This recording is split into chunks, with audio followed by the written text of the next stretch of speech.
না, এটা সম্পূর্ণভাবে সস্তা রাজনীতি। কারণ সকলেই জানেন যে মূল্যবৃদ্ধি গোটা বিষয়টা নিয়ে পশ্চিমবঙ্গ সরকারও অত্যন্ত উদ্বিগ্ন।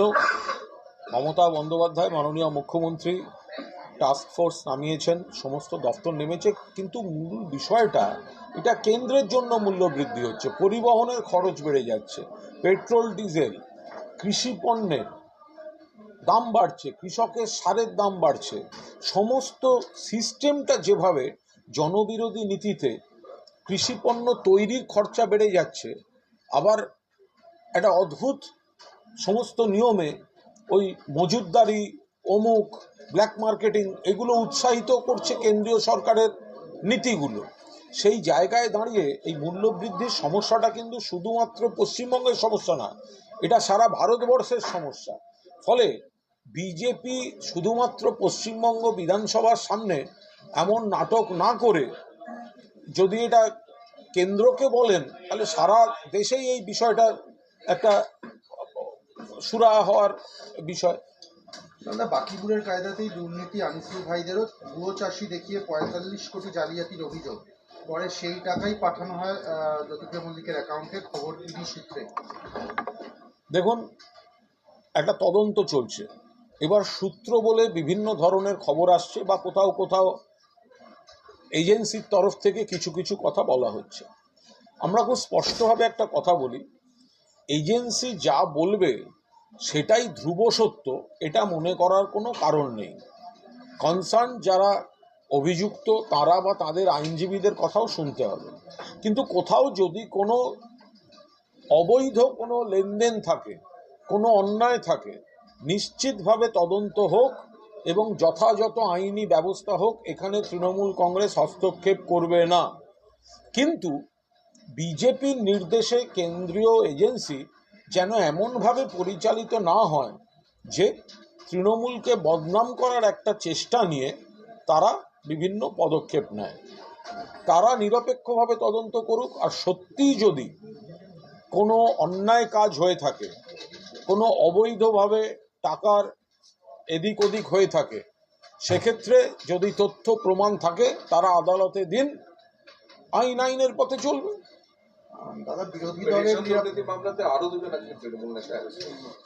আমি সেই জায়গাটায় আমি তো বলছি যে এই রেশন দুর্নীতি মামলায় যারা অ্যারেস্ট হয়েছেন বলে বলা হচ্ছে বা তাদের সম্পর্কে যে লেনদেনের কথা বলা হচ্ছে, এজেন্সি যা বলছে, এজেন্সির কথা ধ্রুব সত্য এটা মনে করার কোনো কারণ নেই।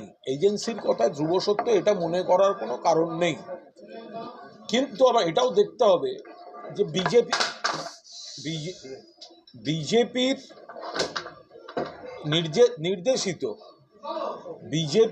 নির্দেশিত পথে কেন্দ্রীয় এজেন্সিগুলো তৃণমূলকে বদনাম করার জন্য কোনো বাতাবরণ, নেতিবাচক খবরের কোনো একটা পরিস্থিতি তৈরি করছে কিনা। কিন্তু যদি কেউ কোনো অন্যায় করে থাকেন, যদি অবৈধ লেনদেন থাকে, যদি তথ্য প্রমাণ দিয়ে আদালতে কনসার্ন এজেন্সি, কনসার্ন পার্সনদের বিরুদ্ধে লেনদেন দেখাতে পারে, তাহলে আইনের পথে চলবে। যদি কেউ কোনো অন্যায় করে থাকেন এবং সেটা যদি আদালতে প্রমাণিত হয়, সেক্ষেত্রে তৃণমূল কংগ্রেসের কোনো বক্তব্য নেই।